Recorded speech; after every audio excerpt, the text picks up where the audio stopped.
আসসালামু আলাইকুম প্রিয় শিক্ষার্থী, আশা করি তোমরা ভালো আছো। আলহামদুলিল্লাহ আমিও তোমাদের দোয়ায় ভালো আছি। আজকে আমি আমার 241 নম্বর লেকচার শুরু করতে যাচ্ছি। আজকে 241 নম্বর লেকচারের শুরুতে তোমাদের প্রতি আহ্বান রাখবো আমার ইউটিউব চ্যানেল ক্লার্ক বিডি চ্যানেলটি সাবস্ক্রাইব করার জন্য। ক্লার্ক বিডি চ্যানেলটি সাবস্ক্রাইব করে নিলে আশা করি তোমরা উপকৃত হবে। দেখো, একাদশ শ্রেণীর ব্যর্থ অধ্যায় থেকে আজকে একটি নতুন টপিকস নিয়ে আলোচনা করব। আজকের আলোচনার প্রথম টপিকস হচ্ছে vector differential operator nabla. Vector differential operator nabla. দেখো, আমরা আগে ভেক্টর কি জিনিস পড়েছি, ক্যালকুলাস কি জিনিস পড়েছি। ক্যালকুলাসের ক্ষেত্রে আমরা আলোচনা করেছিলাম যে অপারেটর নামে একটা জিনিস। এই অপারেটরের পদার্থবিজ্ঞানের ভাষায় এটার মানে হচ্ছে যে কোনো সংকেত বা প্রতীক, এটি যদি কোনো রাশি বা টার্মের পূর্বে বসে তখন ওই রাশি বা টার্মটি কি হয়ে যায়, পরিবর্তন হয়ে যায়। বিজ্ঞানী স্যার হ্যামিল্টন এরকম ভেক্টরকে ডিফারেনশিয়েট করার ক্ষেত্রে একটি অপারেটর আবিষ্কার করেছিলেন। তিনি যে অপারেটরটি আবিষ্কার করেছিলেন তিনি তার নাম দিয়েছিলেন vector differential operator. Vector differential operator অর্থাৎ স্যার হ্যামিল্টন একটি ভেক্টর অপারেটর আবিষ্কার করেছিলেন। অর্থাৎ ডিফারেনশিয়েশন বা ব্যবকলন করার জন্য তিনি একটি অপারেটর আবিষ্কার করেছিলেন। সর্বপ্রথম তিনি এই অপারেটরটি আবিষ্কার করেছিলেন এবং তিনি এই অপারেটরটিকে কি করছিলেন, প্রকাশ করছিলেন এভাবেই। ত্রিভুজকে উল্টো করে লিখলে যেভাবে হয় ঠিক সেভাবেই এটির উপর একটি ভেক্টর চিহ্ন দিতে হবে। তিনি তার নাম অনুসারে এটাকে বলা হয় হ্যামিল্টনিয়ান ভেক্টর অপারেটর। পরবর্তীতে বিজ্ঞানী গিবস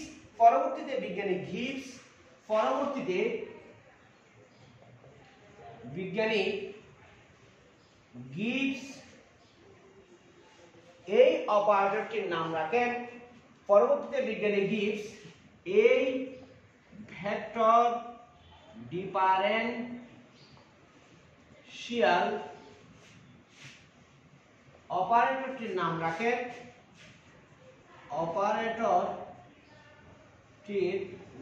দেন ডেল। কি নাম দেন? ডেল নাম দেন। বিজ্ঞানী স্যার হ্যামিল্টনিয়ান এই ভেক্টর অপারেটরটির নাম দিয়েছিলেন নাবলা। এই ভেক্টর অপারেটরের নাম দিয়েছিলেন কে? নাবলা। দেখো, এই ডেল বা নাবলা হলো মূলত ত্রিভুজের উল্টো। ত্রিভুজ ছিল এরকম, ত্রিভুজের চিহ্ন ছিল এরকম। এখন ত্রিভুজকে যদি উল্টিয়ে দিই এবং এর উপর একটি ভেক্টর চিহ্ন দিই তখন সেটি কি হয়ে যাবে? ডেল বা ভেক্টর অপারেটর হয়ে যাবে। ডেল বা ভেক্টর অপারেটর হয়ে যাবে। বা এর আরেকটি নাম হচ্ছে ভেক্টর ডিফারেনশিয়াল অপারেটর বা এর আরেকটি নাম হচ্ছে নাবলা। বিজ্ঞানী স্যার হ্যামিল্টন এই নাবলা সমান লিখেছিলেন। যেহেতু আমরা জানি যে ভেক্টরকে বিভিন্ন মাত্রায় প্রকাশ করা যায়, তিনিও এই নাবলা বা ডেলকে তিনি প্রকাশ করছিলেন এভাবে I del del x of I del del x plus z del del y plus k del del z। এখানে দেখো এটাও ডেল আবার এটাকেও ডেল বলা হচ্ছে। এটা কিন্তু ছোট হাতের ডেল, বুঝা গেছে? ছোট অক্ষরে বুঝা গেছে? আমরা দুই ধরনের হাতের অক্ষর পাই, একটি বড় হাতের অক্ষর আর একটা কি ছোট হাতের অক্ষর। এই ছোট হাতের অক্ষরকে এটাকে ডেল বলা হয়। তাহলে আমরা এই নাবলাকে যদি আমি বিভিন্ন উপাংশে বিভক্ত করি তাহলে টোটাল নাবলা বা ভেক্টর ডিফারেনশিয়াল অপারেটর ডেল সমান হচ্ছে I del del x অর্থাৎ x অক্ষ বরাবর উপাংশ z del del y plus k del del z। এটা আমাদের কি রাখতে হবে? মনে রাখতে হবে। দেখো প্রিয় শিক্ষার্থী, সাধারণ ভেক্টরের মতো এই ভেক্টর অপারেটরেরও কি রয়েছে? ভেক্টর ধর্ম রয়েছে। সাধারণ ভেক্টরের মতো এই ভেক্টর অপারেটরেরও কি রয়েছে? ভেক্টর ধর্ম রয়েছে। এখন যদি আমি এই নাবলাকে আরেকটি নাবলার সাথে কি করি? ডট গুণন করি। নাবলাটাকে যদি আরেকটি নাবলার সাথে কি করি? ডট গুণন করি, তাহলে দেখো আমরা কি পাবো?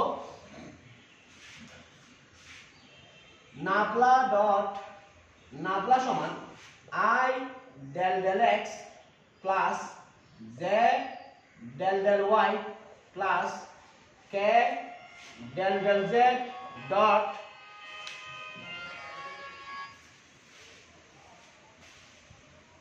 তাহলে দেখো, আমরা জানি যে ডট গুণনের ক্ষেত্রে I ডট I সমান j ডট j সমান k ডট k সমান আমরা জানি যে 1।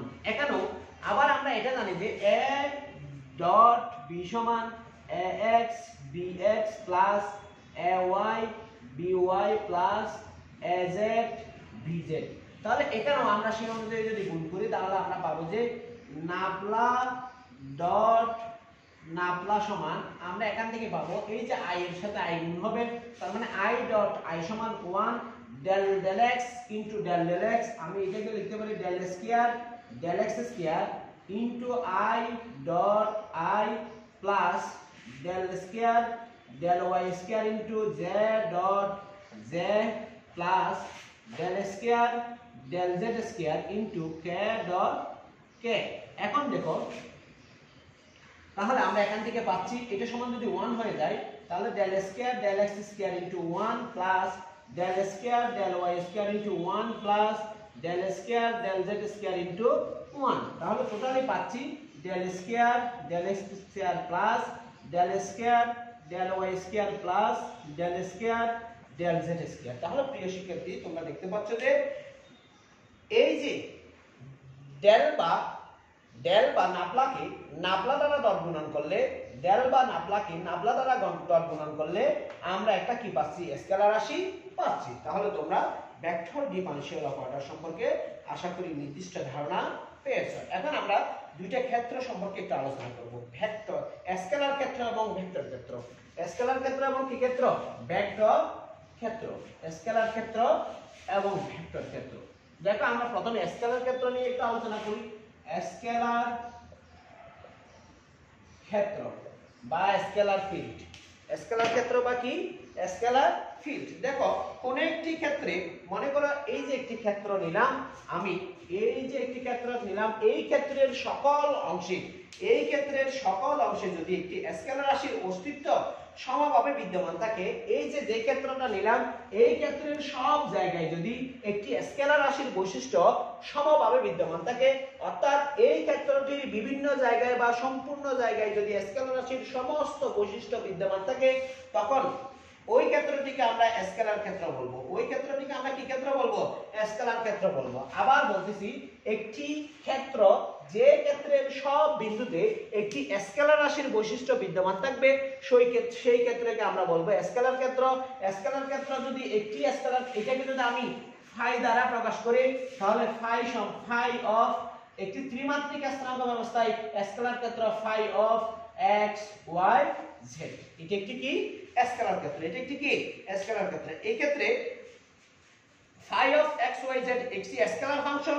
এই phi of x y z টি এটি x y z এর ফাংশন আকারে কাজ করবে। এটি x y z এর কি আকারে কাজ করবে? ফাংশন আকারে কাজ করবে। কারণ আমি বলছি যে কোন একটি ক্ষেত্র যে ক্ষেত্রের সমস্ত বিন্দুতে বা সকল বিন্দুতে একটি স্কেলার ক্ষেত্রের বা একটি স্কেলার রাশির বৈশিষ্ট্য বিদ্যমান থাকবে, সেই ক্ষেত্রকে বলবো স্কেলার ক্ষেত্র। মনে করলাম phi of x y z একটি স্কেলার ক্ষেত্র, অর্থাৎ phi of x y z হচ্ছে x y z অংশের বা x y z এর একটি ফাংশন। phi ওই অঞ্চলের স্কেলার ক্ষেত্র, phi ওই অঞ্চলের একটি কি ক্ষেত্র? স্কেলার ক্ষেত্র। যেমন তাপমাত্রা একটি স্কেলার রাশি, কোন অঞ্চলের সকল অংশে একই তাপমাত্রা পাওয়া যায়। কোন অঞ্চলের সকল অংশে একই তাপমাত্রা পাওয়া গেলে তখন ওই অঞ্চলকে, আবার বলতেছি, মনে করো আমি এই রুমের মধ্যে অবস্থান করতেছি বা এই এলাকার মধ্যে অবস্থান করতেছি, এই এলাকার সকল অংশে যদি তাপমাত্রা একই রকম থাকে তখন সেটাকে আমরা বলবো ওই অঞ্চলকে বলবো একটি স্কেলার ক্ষেত্র। ওই অঞ্চলকে একটি কি বলবো? স্কেলার ক্ষেত্র বলবো। প্রিয় শিক্ষার্থী, আশা করি তোমরা স্কেলার ক্ষেত্র কি জিনিস বুঝতে পারছো। এখন আমরা ভেক্টর ক্ষেত্র নিয়ে আলোচনা করব। ইজি জিনিস, এত কঠিন জিনিস নয়। ভেক্টর ক্ষেত্র, দেখো এটা একটি ক্ষেত্র নিলাম, এই ক্ষেত্রের সমস্ত বিন্দুতে বা সকল বিন্দুতে যদি একটি ভেক্টর রাশির বৈশিষ্ট্য বিদ্যমান থাকে, অর্থাৎ এখানে মানের সাথে সাথে দিকেরও কি হয় প্রয়োজন হয়, বা এই ক্ষেত্রে সকল বিন্দুতে যদি একটি ভেক্টর রাশির বৈশিষ্ট্য বিদ্যমান থাকে, তখন ওই ধরনের ক্ষেত্রকে আমরা বলবো বা ওই ধরনের অঞ্চলকে বলবো ভেক্টর অঞ্চল বা ভেক্টর ক্ষেত্র। এখন দেখো আমি যদি ভেক্টর ক্ষেত্রটিকে কোন একটি প্রতীক দ্বারা প্রকাশ করতে যাই তাহলে আমরা প্রকাশ করব v of x y z, v of x y z, অথবা a of x y z, বা x of x y z বা u of x y z বা phi vector of x y z।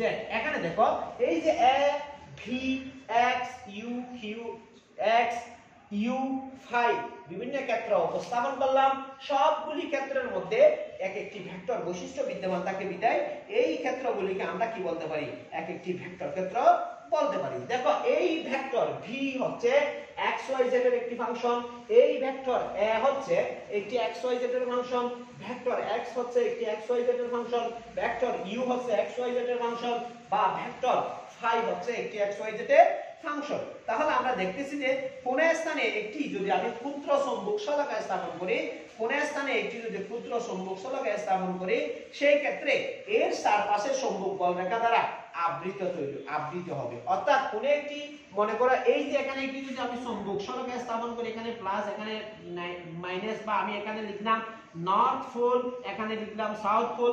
আমরা জানি যে north পোলের দিকে south পোলের নর্থ পোল থেকে সাউথ পোলের দিকে এরকম চৌম্বক বলরেখা কাজ করে। তার মানে এই চৌম্বক বলরেখা চৌম্বক শলাকাটির চতুর্পাশে চৌম্বক বলরেখা কি করবে, চৌম্বক বলরেখা দ্বারা একটি ক্ষেত্র তৈরি করবে, একটি ক্ষেত্র তৈরি করবে।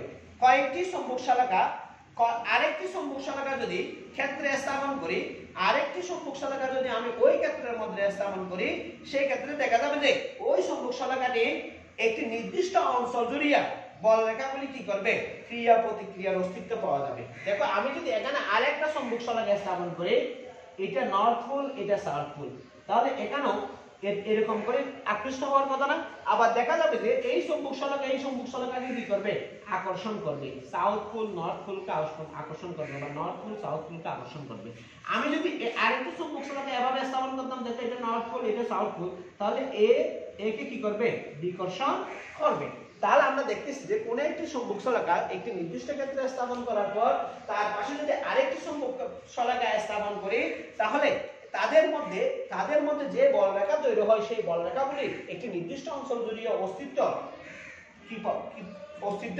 একটি নির্দিষ্ট অংশ জুড়িয়া তাদের এই বলরেখাগুলির ক্রিয়া প্রতিক্রিয়ার একটি কি পাওয়া যায়, অস্তিত্ব পাওয়া যায়, একটি ক্রিয়া প্রতিক্রিয়ার কি পাওয়া যায়, অস্তিত্ব পাওয়া যায়। যদি এই ক্রিয়া প্রতিক্রিয়ার অস্তিত্ব যে অঞ্চল জুড়িয়া পাওয়া যাচ্ছে সেই অঞ্চলকে আমরা বলবো ভেক্টর ক্ষেত্র।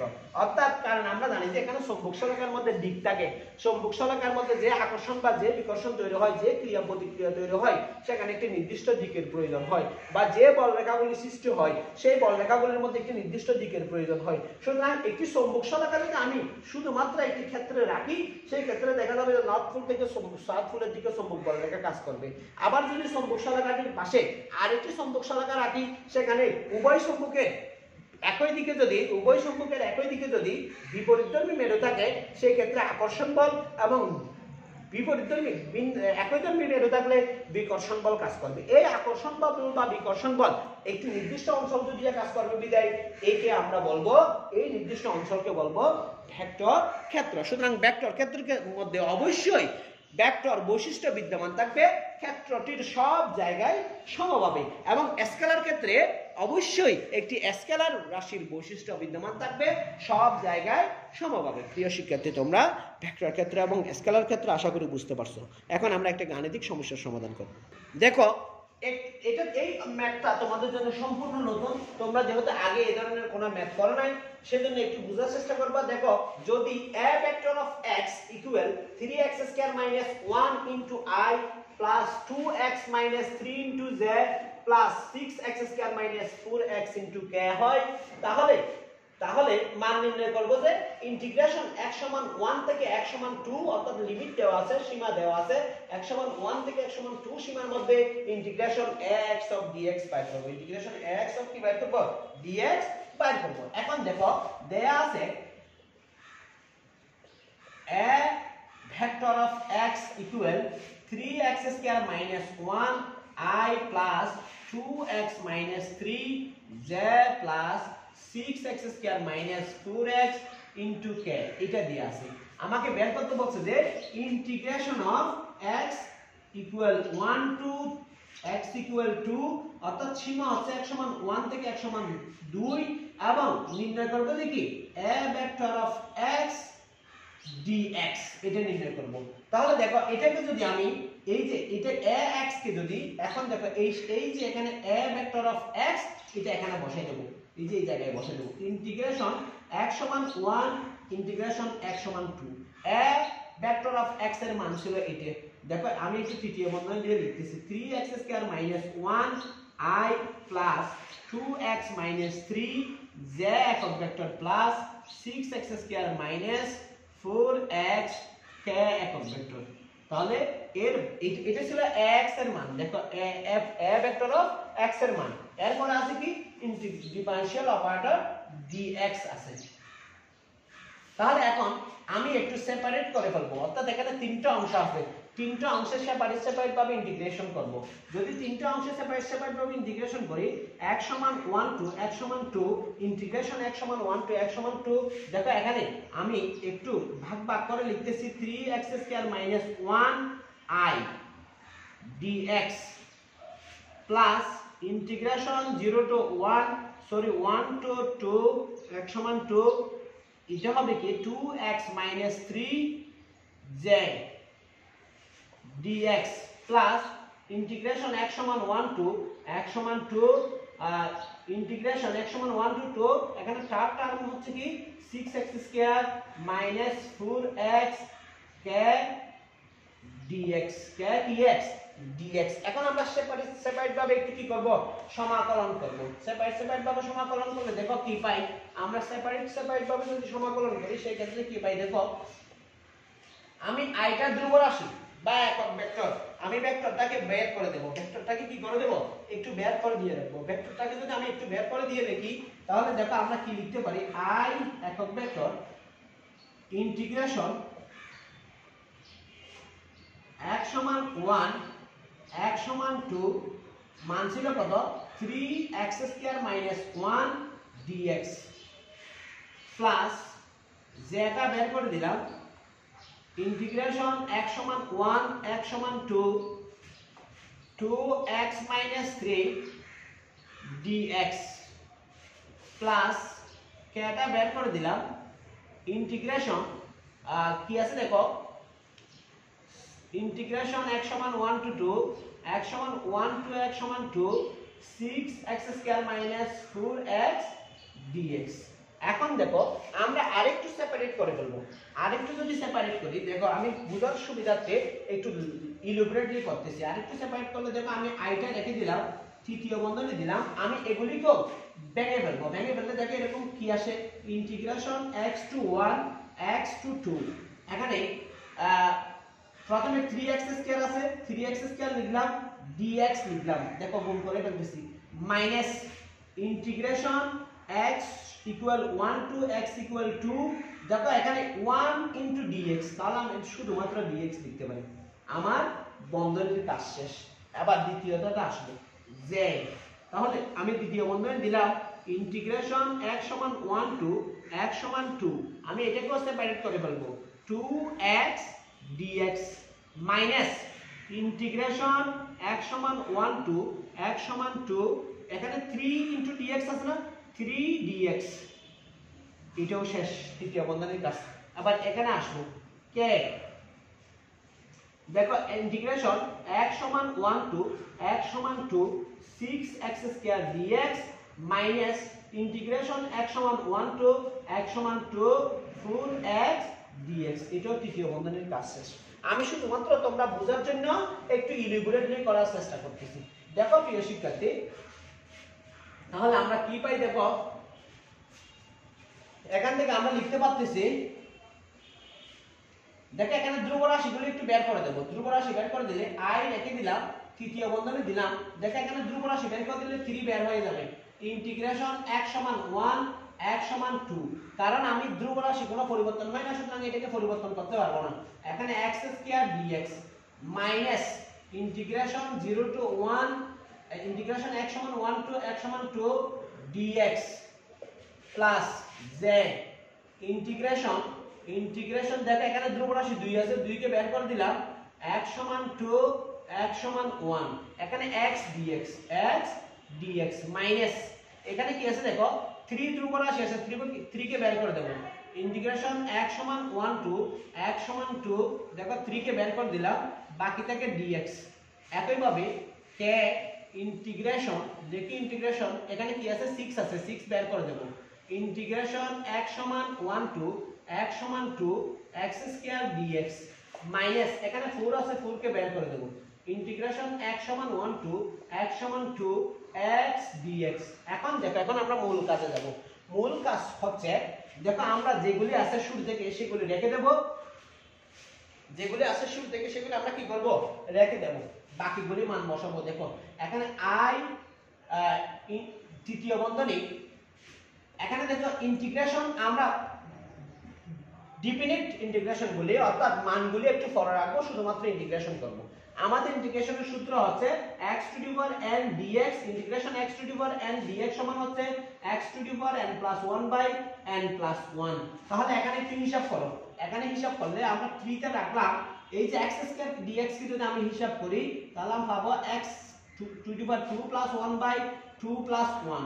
সীমা হচ্ছে যে কত, x সমান 1 থেকে x সমান 2 মাইনাস এখানে ইন্টিগ্রেশন dx, dx কে ইন্টিগ্রেশন করলে x পাবো, x কে ইন্টিগ্রেশন করলে x, dx কে ইন্টিগ্রেশন করলে x পাবো।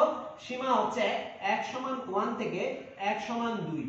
এখন আমি এটাতে যাব, এখানে একটা তৃতীয় বন্ধনী আছে, সুতরাং এখানে আরেকটা তৃতীয় বন্ধনী দিতে হবে প্লাস z।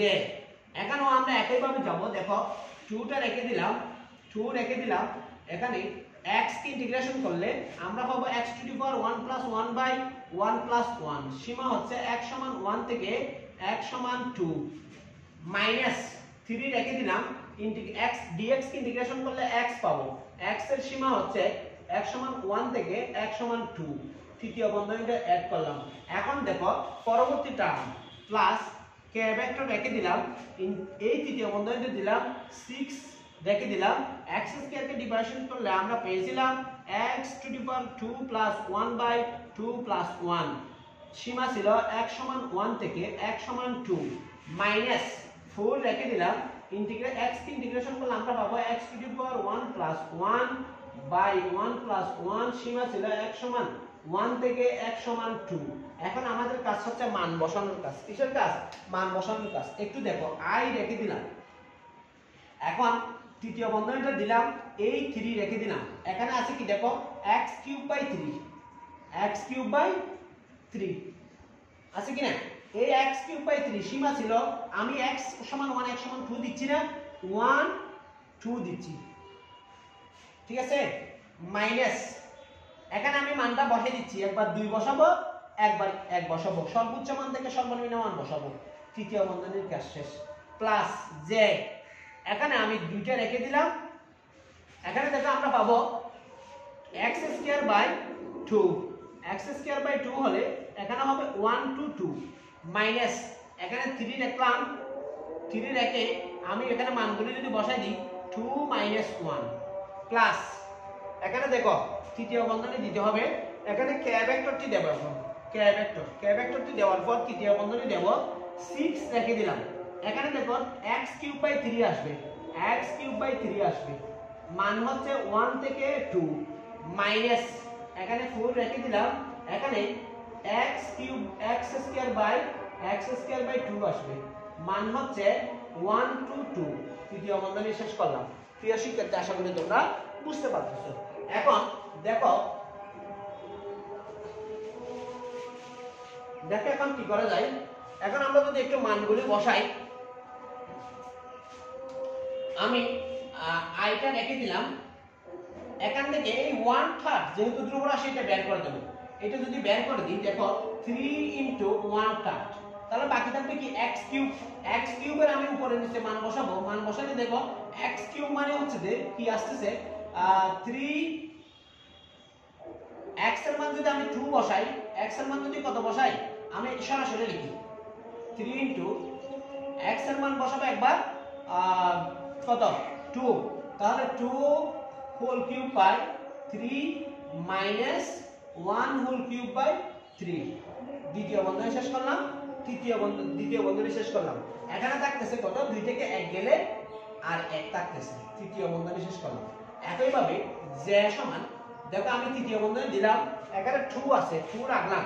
এখানে দেখো আমি একবার 2 বসাবো একবার 1 বসাবো। তাহলে 2 বসালে কি আছে দেখো 2 square by 2 minus 1 square by 2। তারপরে আমি দ্বিতীয় বন্ধনী শেষ করলাম।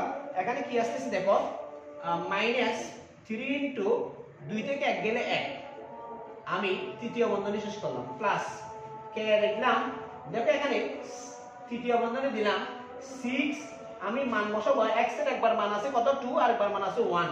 তার মানে দ্বিতীয় বন্ধনী দিলাম 2 cube by 3 minus 1 cube by 3।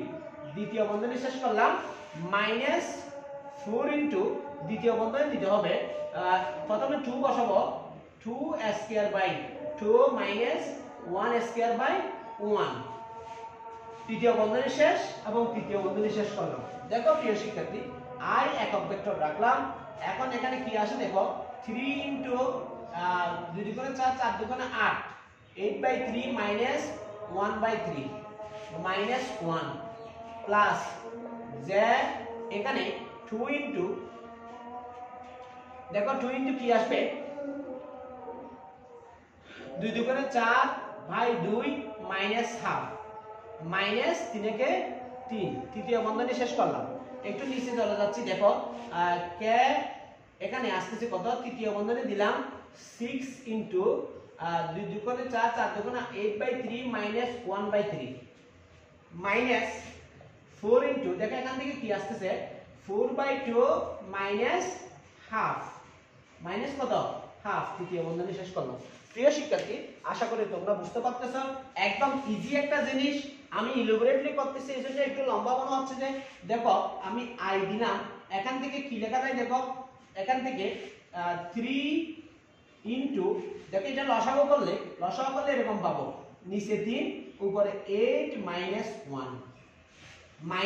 1 plus z দেখো এখানে 2 ইনটু এখানে পাবো লসাগু করলে 4 মাইনাস 1/2 মাইনাস 3 প্লাস এখানে পাবো k ইনটু দেখো এগুলো উপরের লাইন দেখো এখান থেকে k ইনটু কি পাবো